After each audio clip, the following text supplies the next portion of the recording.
विमलेश।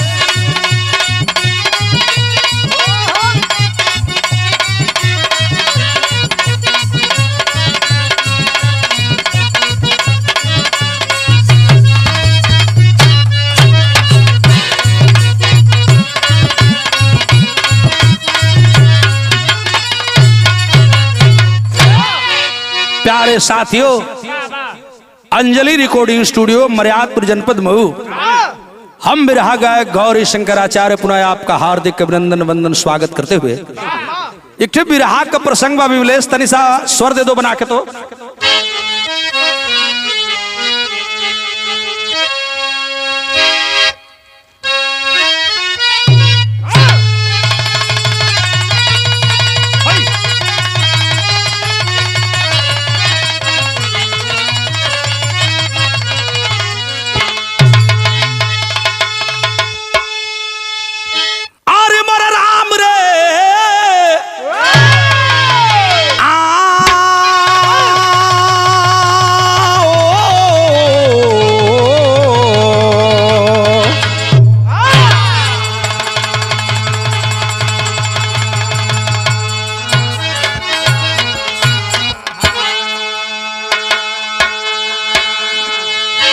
चार लाइन भूमिका है बेटा, लाइन कौन सी है?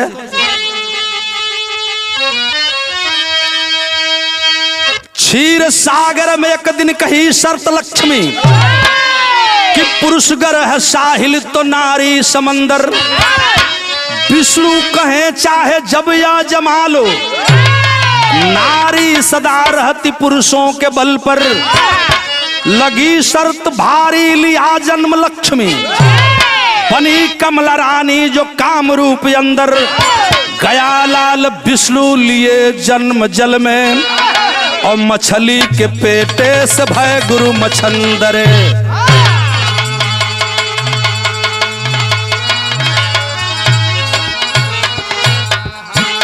बिरहा सुनने वाले श्रोता बंधु जरा सब बतिया को समझ ले, ताकि बिरहवा समझने में दिक्कत न हो।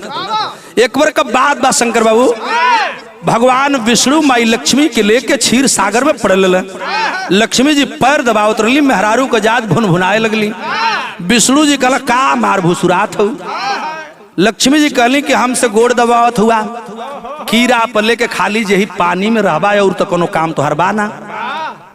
हम का है तू का हुआ, ये अभी तो मालूम ना बा। विष्णु जी हंसे लगे, कहला तू कहल का चाह तो बतिया कहा ना बताऊ तू। कहला कि हम तो से बड़ हैं, मेहरारू हमेशा मर्द से बड़ होली। कहला देखबू चोनरा मत, मर्द ना रही हैं क्यों पूछी नहीं, ये लिए तो से बड़ हम हैं। पति और पत्नी में शर्त लग गई कि मैं बड़ा कि तू। यही के अजमावे खातिर लक्ष्मी जी मानव के रूप में पत्नी औरत बन के जन्म लेती है, जो काम रूप देश में कमला रानी बन के जन्म ले ली। भगवान विष्णु घूमत घूमत अलन हमरे पूर्वांचल के धरती है, पूर्वांचल के इलाका गोरखपुर के मिट्टी पर। एक मल्लाह के जाल में मछली के पेट के अंदर प्रवेश के लिए, ये मैं नहीं कह रहा हूं, हमारे देश का ग्रंथ पुराण और कहानियां कहती हैं। मछरिया के पेटवा से जन्म लेलन मल्लाह पल्ला सुनही का नाम मछंदर पड़ल, जो बाद में आगे चल करके गुरु मछंदर दास बने। आइए मेरे विरहा की यहीं से शुरुआत होती है। एक लाइन गजल बा बेटा।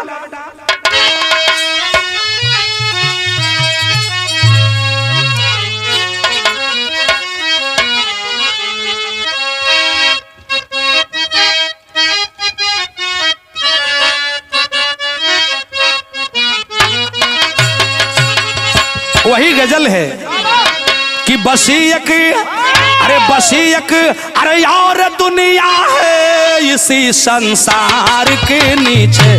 बसीयक और दुनिया है इसी संसार।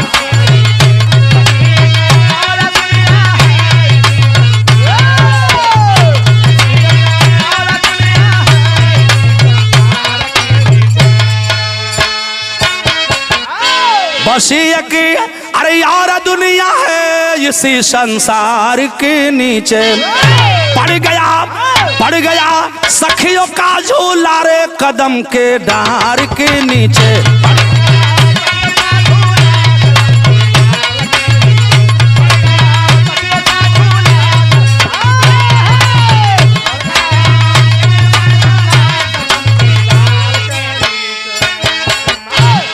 भाव कितना सुंदर है, जरा लाइन देखें। भगत के जोग भक्ति से राम यो श्याम है निकला, भगत के जोग भक्ति से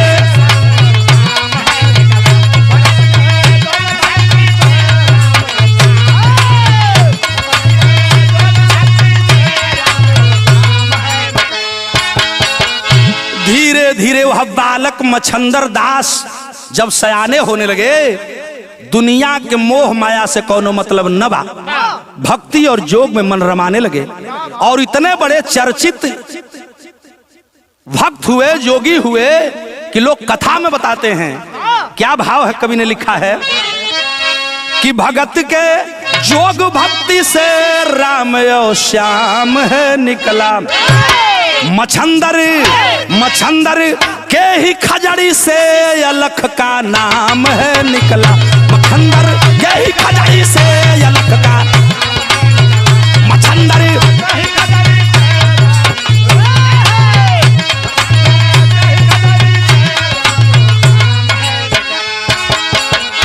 वहीं से एक शब्द का उद्घोष हुआ बाबू, जो आज भी चलता है, अलख निरंजन।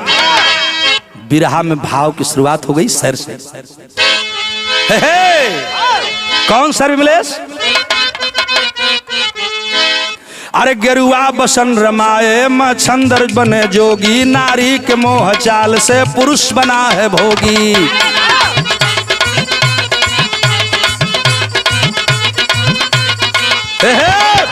इसी को सिद्ध करने के लिए एक दिन माया को छोड़ जोगले भक्ति जगा रहे थे, घर घर में जिला बस्ती फेरा लगा रहे थे।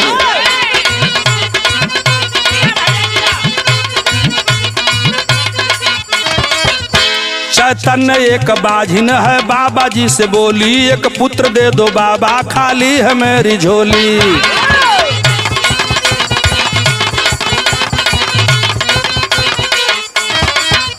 जोगी ने दिया राखी पर आस ना हुआ है, फेंकी है राखी घूरे में विश्वास ना हुआ है।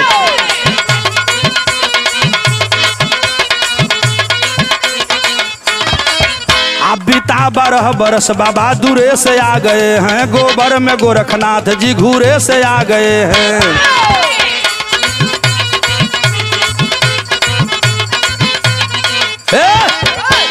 बाबू मछंदर दास जनपद बस्ती का फेरा लगावत रहे, बस्ती का भ्रमण कर रहे थे, जो आज जिला बस्ती कहा है।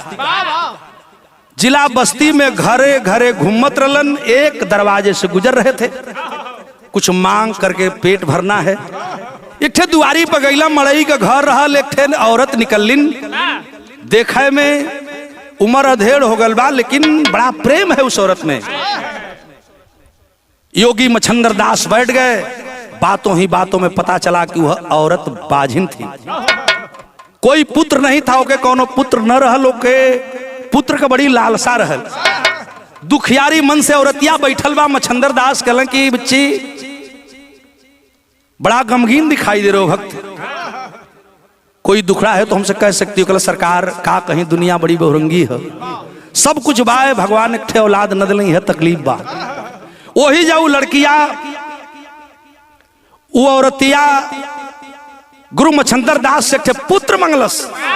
आज जब पुत्र मंगलस तब मछंदर दास एक काम कैला, ए विमलेश पुनः वही लाइन कि चैतन्य एक बाझिन है, बाबा जी से बोली, एक पुत्र दे दो बाबा, खाली है मेरी झोली।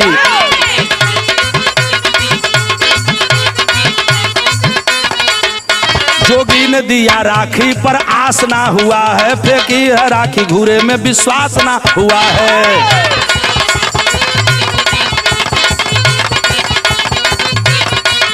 लेकिन पिता 12 बरस बाबा दूरे से आ गए, पिता 12 बरस बाबा दूरे से आ गए, गोबर में से गोरखनाथ जी घूरे से आ गए, गोबर से गोरखनाथ जी घूरे से, गोबर से गोरख।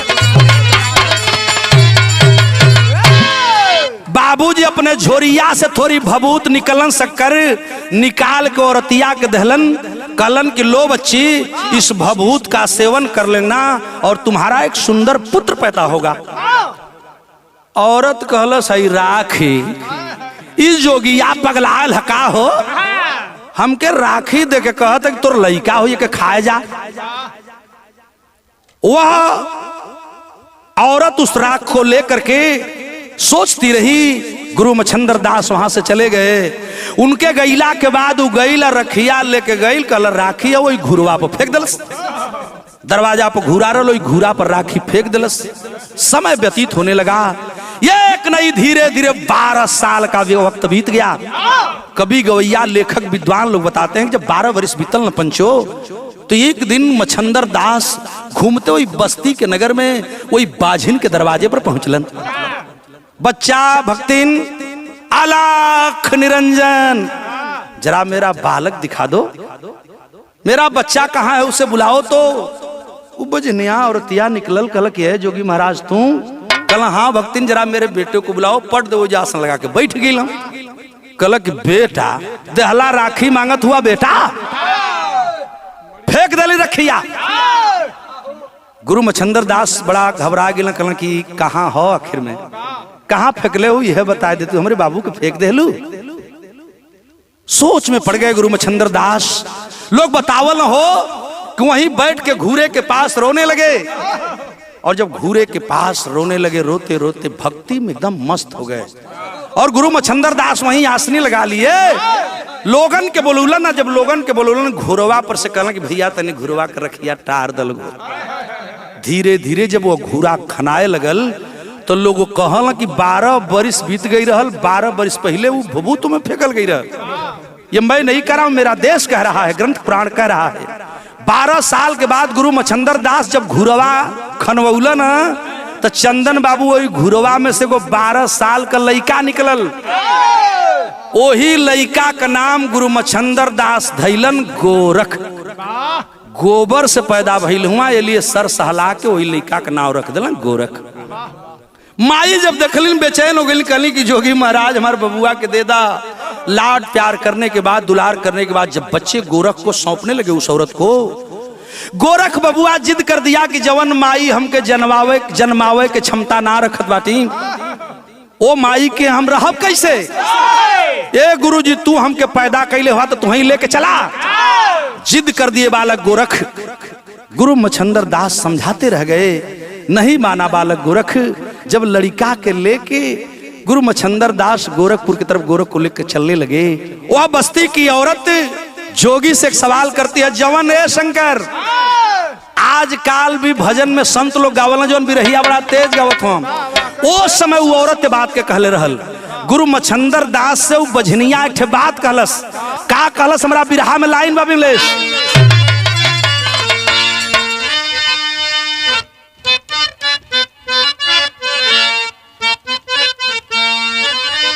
यह औरतिया कहे, हे जोगी महाराज एगो बात ना सुनता। आवाज दिल सूरत कि जोगी बाबा दी हले जैता ना हो, जोगी बाबा दी हले जैता ना हो। ए महाराज एक बेर दिल हम झोरिया के भभूतिया फेंक देली। हाँ जरूरत है लइकवा दे दा, आ ना लइकवा देवा तो एगो काम कर दा। जोगी बाबा दी हले जैता ना हो, जोगी बाबा दी हले जैता।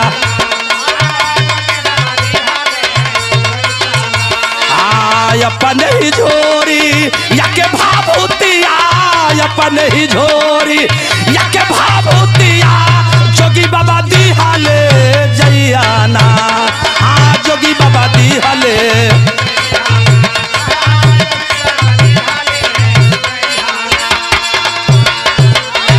सरकार एक बेर और अपने झोलिया का भभूतिया दे देना, एक बेर और झोरिया से भभूतिया दे के जा। मुस्कुरा पड़े गुरु मच्छंदर। बालक चल दिया गुरु के साथ। तब वो औरत कहले रहल कि तन जरेला मन जरेला, तन जरेला मन तन।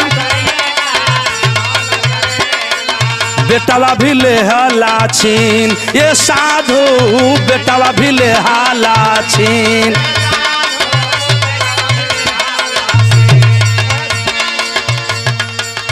तन जरेला मन जरेला बेटवा भी लिहाला छीन।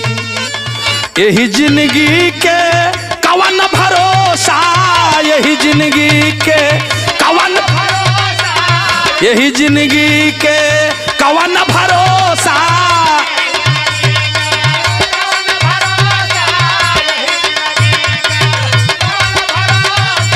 लौट न आई है फिर साधु बाबा दी हले जय ना हो, जोगी बाबा दी हले जय जोगी। लड़की वह औरत बिलखती रह गई। जोगी मच्छंदर दास गोरख किले के चले लगे।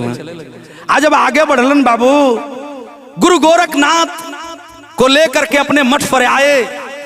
कलन बेटा इन संतों में बैठो, यहीं रहो, इनकी सेवा करना, इसी में मस्त रहो, मैं कहीं घूमने जाऊंगा। गुरु मच्छंदर दास 12 वर्ष की उम्र लड़का रहल, कल के हमके छोड़ के जीवा गुरु, तू हमके पैदा कैला, हमके लीला, हम छोड़ के कहीं जायल चाहता ये लोगन में। कलन हाँ यही सेवा करना, संतों की सेवा करना यही तुम्हारा धर्म है। कल कि हम हूं चलब जहां जात हुआ। लेकिन गुरु मच्छंदर दास समझाओ बिरहा में तरज लगी। कौन तरजबा?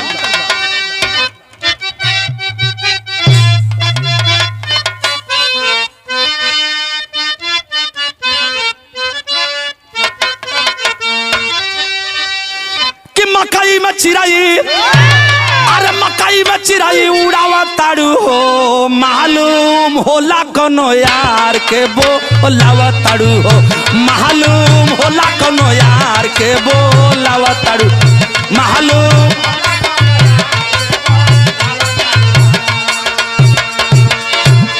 कलन ए बेटा एगो बात सुना। का कलन गुरु? कि गुरु बोले बचावा, अरे गुरु बोले बचावा भुलाई जइबो हो, ऐसन तिरियन का माया किलू भाई जइबो हो, ऐसन तिरियन का माया किलू भाई, ऐसन।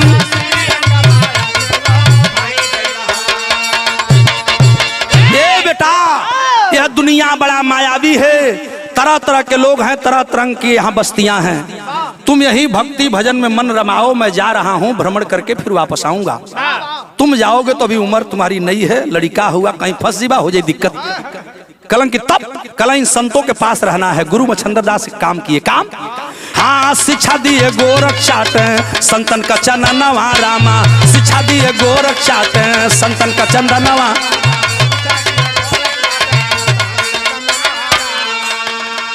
माया से विरक्ति भइला, माया से विरक्ति भइला पूरा इम्तिहानवा रामा, माया से विरक्त भइला पूरा इम्तिहानवा।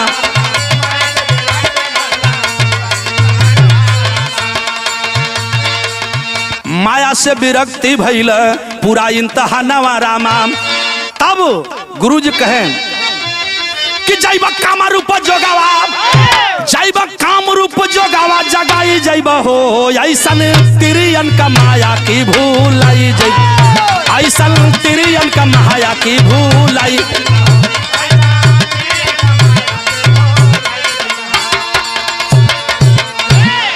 कलन गुरु अब इन संतों के बीच रहना, सेवा करना, चंदन चाटना, चंदन लगाना यही तेरा धर्म है। गुरु गोरख को छोड़ के गुरु मच्छंदर दास अपन वादा पूरा करे खातिर काम रूप के तरफ चलन। और जो काम रूप के तरफ चले तो चेला एक था जिसका नाम था कृष्णापाद। कृष्णापाद चेला पैर पकड़ लिया, गुरुजी अकेले न जाए देव, हम हूं चलब। गुरुजी मना न कपूला और चेला साथ साथ लगल। तो बिरहा में तर्ज बदल गई। कौन सा तर्ज बेटा?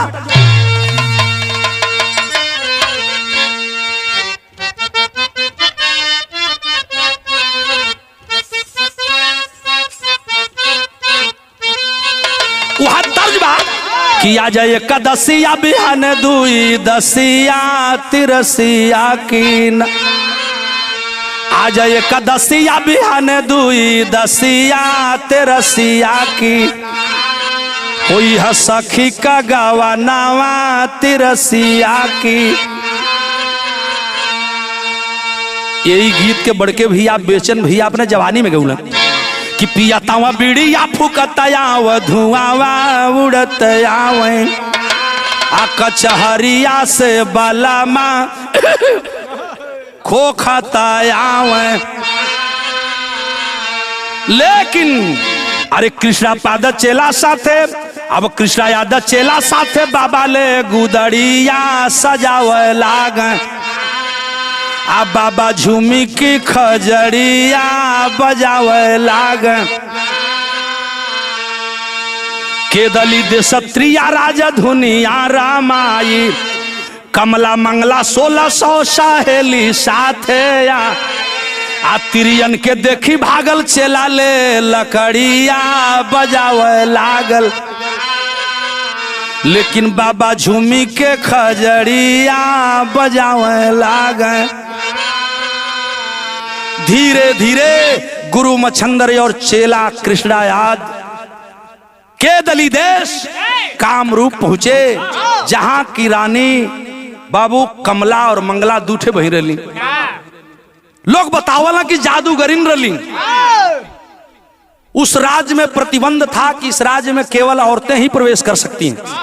गुरु मच्छंदर दास मेहरारू बन गई। चेला के कहला कि बेटा तोहू के बदले के परी, हाई डरे सुरेश बदल। ऊ मोटमसा कर आई रहल, मोटमसा दे रहल, झोल रहवा के उतरे साड़ी ब्लाउज पहिरलस लइका। जाए के जब उपराज्य में लोग प्रवेश कर गई, सामना पहले ही हो गया कमला मंगला और 1600 सहेलियों से। औरत देखली कि दूठे बड़ी मोटमसा औरत आवत हैं। चेलवा समझ गई कि हम पकड़ा जाए तो होई थुरौल। ए गुरुजी तू ही जा, हम चलत हैं कगरी। गई लेटे पीपरे का पेड़ रहले शंकर, वही जब बैठ के चेला कृष्णा याद वही जब बैठ के गुरुजी के संगे से फरार होके वही पीपर के पेड़ तर बैठ के खजड़ी बजावे लगल। लेकिन गुरु मच्छंदर दास उस त्रिया के जाल में फंस गए। और जब त्रियन के जाल में फंसल न, बिरहा कहानी आगे बढ़ जात बा। टेरी लगल बेटा।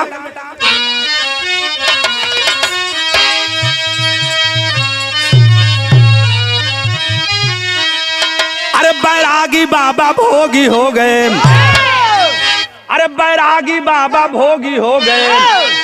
कमला कली बिलो के गुरु मच्छंदर जोगी फंसे हैं बाबा त्रिया जाल में।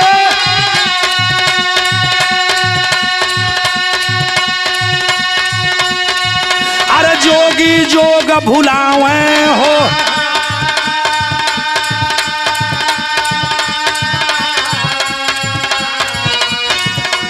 कमला रानी के संग बाबा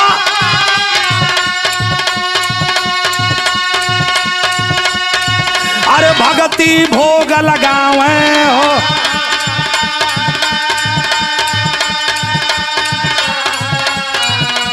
बीता बरस छो सुंदर बाबा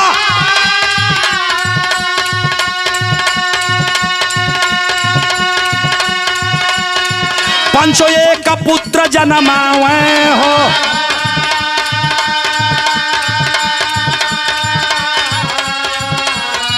अरे कृष्णा चेला मंगला के संग, कृष्णा चेला मंगला के संग मिल के साज बजावे हो।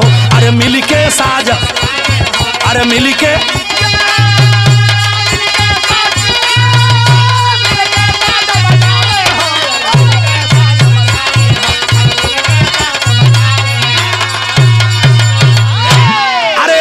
बाप समय व्यतीत हुआ। मेरे बाबूजी के दली राज्य में गुरु मच्छंदर दास त्रिया जाल में ऐसा फसल कि कमला मंगला दोनों बहन ऐसा फसौली कि अब वही कुल भक्ति भजन भुला गल।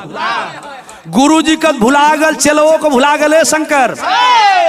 अब कमला की संगे गुरु जी आ मंगला की संगे चेलावा दोनों जने खेलवा करे लगल। 6 साल बीत गई और जब 6 वर्ष बीता तो गुरु मच्छंदर और कमला के मिलन से एक बेटा पैदा हो गया।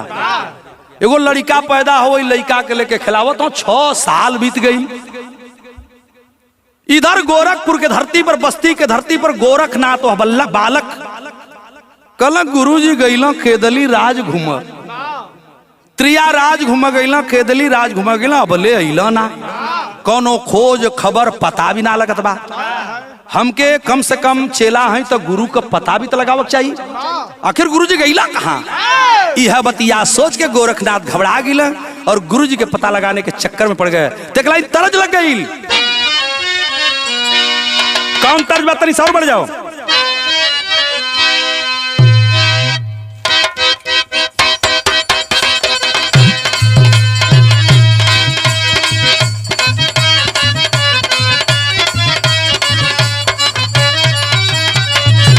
यह तर्ज बा विमलेश। रतियां बल मुआ देहल गारी, रतियां बल मुआ देहल गारी, तरकारी खातिर।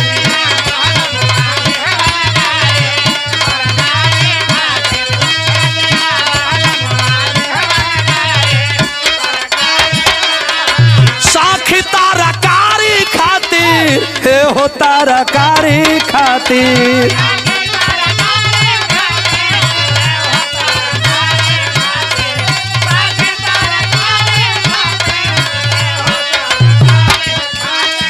खीस में रिसिन बेलन में दिहवी मारी,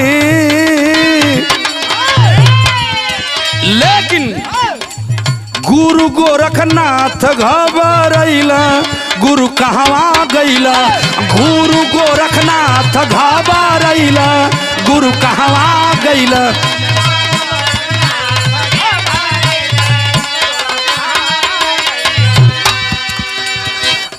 गुरु कहवा गैला, आहो गुरु कहवा गैला।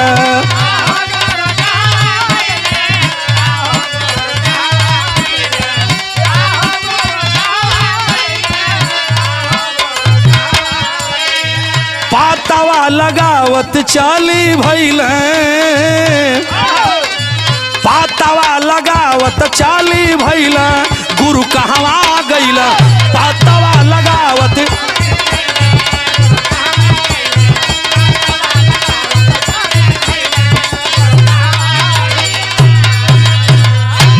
धीरे धीरे गुरु गोरखनाथ गुरु मच्छंदर दास को खोजने के लिए त्रियार राज्य की तरफ, केदली राज्य की तरफ चल दिए। और जब केदली राज्य की तरफ गई, दू चार मेहरारू मिली, हाई जवान लड़का जोगी हो, लेकिन निया कहाँ जात है। रोक ले, कहली कहाँ जाइबा, कहल कि हम अपने गुरु के खोजे थे, तो हम जा लो। कहल गुरु जाइबा आगवा, तो नहीं खाली मेहरारू जाली सो, पकड़ा जाइबा। जब पता चला कि इसमें औरतों का ही प्रवेश है, पुरुष प्रवेश वर्जित है, ए शंकर कहला कि तब जाई कैसे, गुरु जी ते ही जाऊं। गोरखनाथ के फिर मेहरारू बनक पड़ल, आपन ड्रेस बदलना, लहंगा चुनरी मजे मजे गोलगप्पा लगाए के प्रवेश कैला अंदर। आज जब अंदर प्रवेश कैला, कुल देखली औरतिया कहली कि हो ई मेहरारू कैसन जात बा, बड़ी मोट लगत बा, जितना हमरे राज्य में है ओमे से तई मिलती नहीं खे। एकर चलिया भी अलग बा, एकर ढलिया भी अलग बा, एकर कमरिया बड़ी चाकर बा, मुड़िया पातर बा, ई कौन मेहरारू बा। लेकिन गोरखनाथ एक हाथ का गुगुट लटकौले, वहां पीठ भले उघारी है, मुंह कोई न चिन्ह, वही में लपकल लपकल जात बाटा। तौले वही पिपरे के नीचे कृष्णा चेला बैठल, निगाह पड़ गई, कहला कि जैसे हम आई रहली वही तरह कौनो आवती बा। दिमाग खराब भइल, कहला कि के ह, पता लगावे खातिर कि गुरु गोरखनाथ चली भइलन, गुरु कहवा गइलन, पतावा लगावत चली भइलन, गुरु कहवा गइलन। पतावा गुरु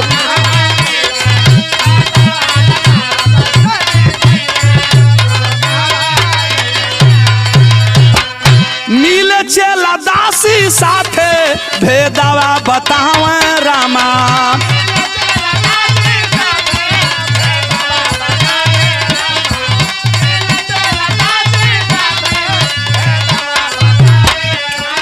उहे चेलवा बतौलस, जब जान गई कि हमार भैया गोरख हुआ, तब बतौलस का कमला के साथे बाबा लड़ी का खिलावे रामा।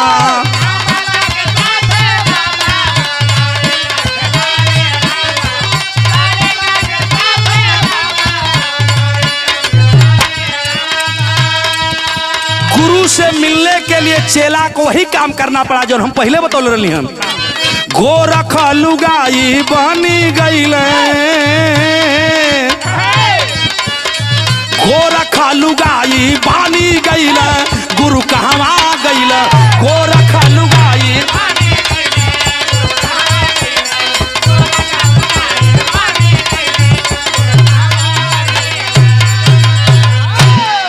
गुरु जी से मिलने के लिए चेला व्याकुल हो गया कि हमके छोड़ के आके या लइका खिलावत हुआ। ऐसा कौन तमाशा हो गई। जो ही गोरखनाथ अपने गुरु को बचाने के लिए अंदर प्रवेश की बाबूजी, बिरहा गजब हो गल भाव। विदेशिया के लगल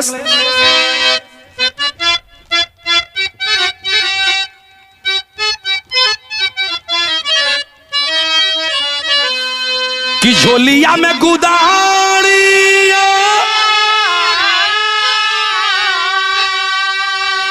अरे सरंगी छुपवाला हो,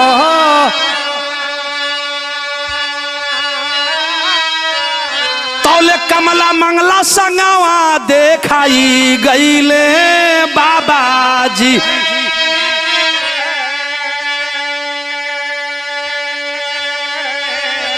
लड़ी का खेलावे गुरुजी, गोरख देखत हुआ कि लड़ी का खेलावे गुरुजी, इन्हें धीरे से पुकारे गोरख,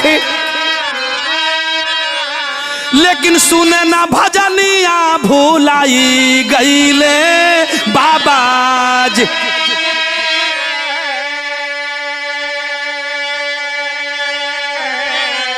मेहररुआ कुल न जाने ये लिए एगो पेड़े की आड़े में खड़ा होकर हरिंदर गोरख मेहरारू के भेष में अपने गुरुजी के हाथ मारत आवा आवा आवा आवा इन्हें आवा जल्दी आवा। अभी कैसे कहा कि हम ही गोरख हैं। अब गुरुजी तो लइका खेलोले मस्त हुआ, हेलो हेलो कैले हुआ। देखत देखत थोड़ी देर के बाद निगाह के कर पड़ गई कि 1600 सहेलियन से अलग लुगाई गोरख। अरे देखली कमला रानी पकड़ाई गईले बाबा।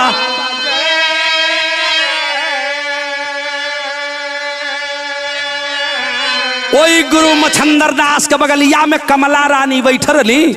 देखली कि हऊ मेहरारू के वेश में कोनो मर्द है का हो, मार हाथ मार के इशारा करत है, ये हमार सखी तो कोनो ना है। बाबूजी जादूगरनी थी, लोग बताते हैं। कमला समझ गई कि यह मेरे पति को लेने के लिए आया है, और वहीं से बाबूजी कमला रानी ने कमाल कर दिया जो कभी लोग बताते थे। इस गाने के अंदर भाव दिया है कवि जी ने क्या कि जदुआ कमारस है, जदुआ कमारस है, गुरु के बचावे खातिर ये चाचा गोरख यज्ञिया जलाई गईले बाबा।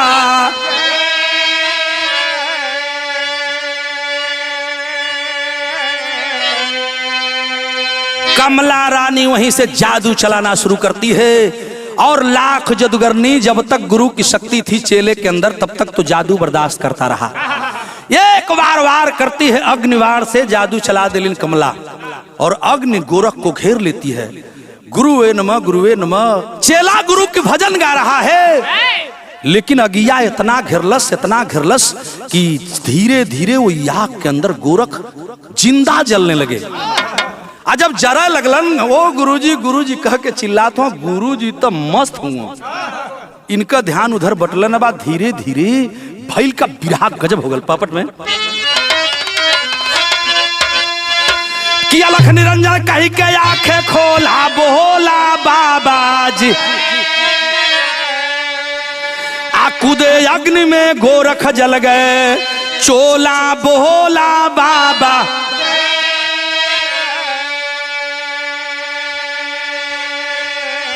अगिया जब घेर लेलस, गुरु मच्छंदर दास को जानकारी कैसे होगी, सोचला गोरखनाथ कूद के भाग चली, लेकिन आग इतनी तेज थी बच न पौना, कूद के भागल चला, लेकिन आग में जलने लगे।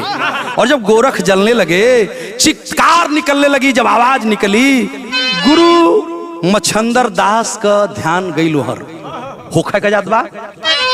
गोरख की छाया अग्नि में लखे मछंदर अपने आँखी हो, याद हुई है भजन गुरु को उठा लिए हैं राखी। अरे सरंगी तेरे बहन के गुदड़ी झोला बोला बाबा, अरे सरंगी तेरे बहन के गुदड़ी झोला बोला बाबा। पटके राखी निकला अग्नि सोला बोला बाबा।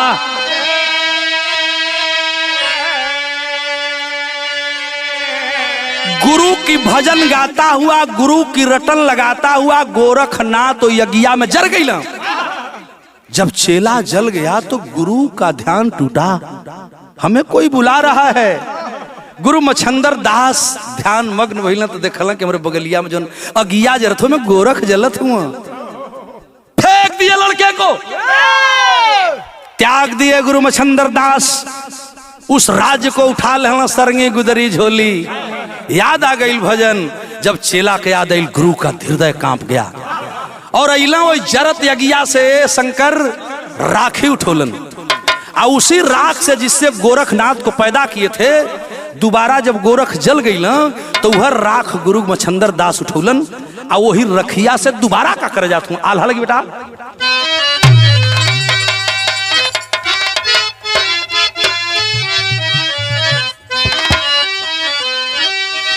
कि गोरख वाली चीतावा की रहल जवन रखिया आए हैं। अरे रखिया से गोरखनाथ गईला प्रगाटा,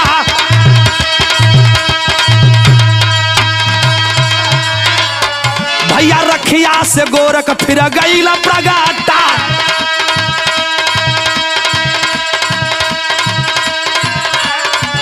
अरे अलख निरंजन कह के गुरु साथे चला,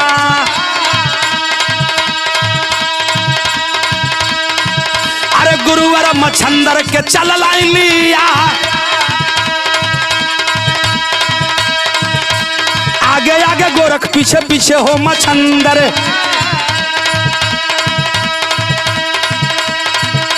देखे कमला रानी हाथ मली के पछाता।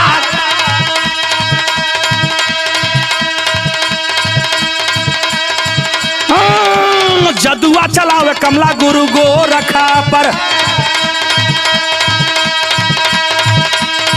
भैया जदुआ चलावे कमला गुरु गोरखा पर। अरे 1600 सहेली अस्त्र शस्त्र हो चाला,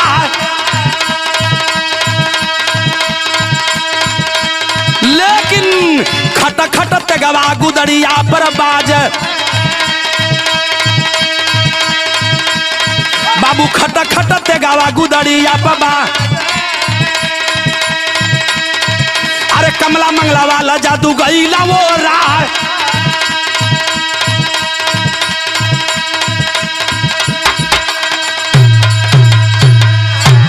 1600 सहेलियों के साथ कमला और मंगला रानी कामरूप की दोनों औरतें जादुओं की मार करने लगी। गुरु चेला जब राह धैलन अलख निरंजन भजन गाते हुए चल रहे हैं, पीछे से जादू का मार पड़त बा। धीरे धीरे दशा ई भइल कि 1600 सहेलियों का अस्त्र शस्त्र और सारा जादू खत्म हो गया।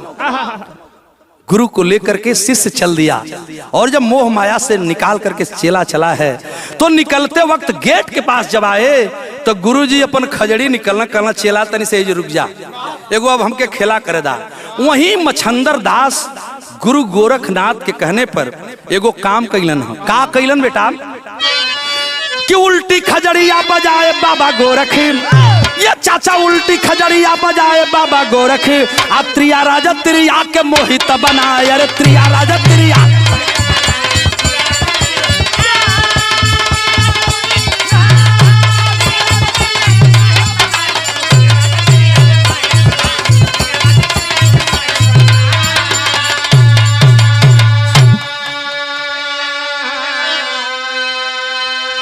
अंतो गत्वा वही खजड़िया उलाट के गुरुजी बजौलन और वहां वचन दे करके आए कि आज भी अगर कोई पुरुष आएगा तो बच के नहीं जाएगा। और यहाँ की औरतें जदगरनी होती हैं, यहाँ की औरतें हमेशा मन को मोह लेती हैं, जे आई वो फंसी जाई माया में। लोग कहला कि आजो लोग गावल पूर्व की दसवा मत जई हाय रजऊ बंगलिनिया बस हो राम, वही जो जादू चलला जीवा तो घेरा जीवा रजऊ मत जई हा। गुरु जी कैलन का बिरहा के आखिरी में कवि जी ने बड़ा भाव दिया है। अच्छा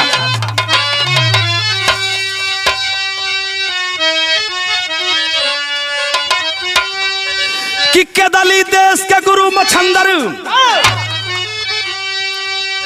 कवि ने भाव दिया है, बड़ा ऊंची लाइन है। क्या कि केदली देश से गुरु मछंदर धैला डगरी, आउ है गोरखपुर बसाए बाबा गोरख नगरी।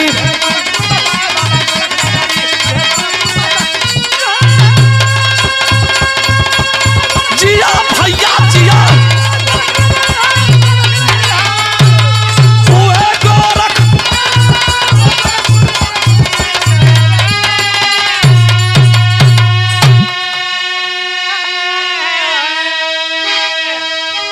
केदली देश से गुरु जी धैला, केदली देश से गुरु मछंदर धैला डगरी, वह गोरखपुर बसौला बाबा गोरख नगरी।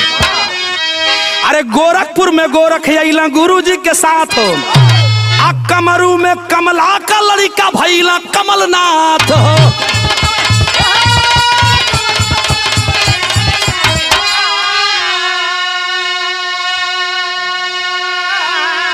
पहला बेटा जो घूरे से पैदा हुआ था, दूसरी बार जिसको राख से पैदा किए गुरु मछंदर दास, वही गुरु गोरख हुए और गोरखपुर में आए। दूसरा लड़का जो कमला रानी यानी लक्ष्मी से पैदा भई रहलन, वही लड़का का नाम पड़ल कमलनाथ। इधर गोरखनाथ उधर कमलनाथ, दोनों दो जगह आए। और कवि जी ने दिया है भाव में क्या कि सच्चा चेला गुरुवर का बचाए पगरी, आउ है गोरखपुर बसौला बाबा गोरख नागा।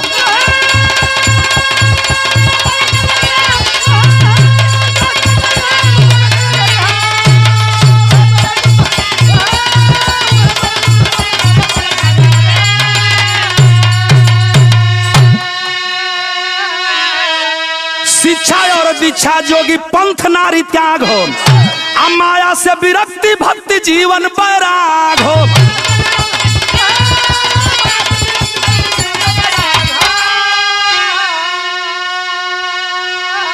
वही गुरु ने शिक्षा दिया कि रे बेटा शिक्षा और दीक्षा जोगी पंथ नारी त्याग हो, माया से विरक्त भक्ति जीवन बैराग हो। बताया था गुरु ने जो हमें भी अपना लेना चाहिए। वो भाव क्या है कि तप साधना में बिगड़ी बनी जंगी सगरी, आउ है गोरखपुर बसाए बाबा गोरख नागा।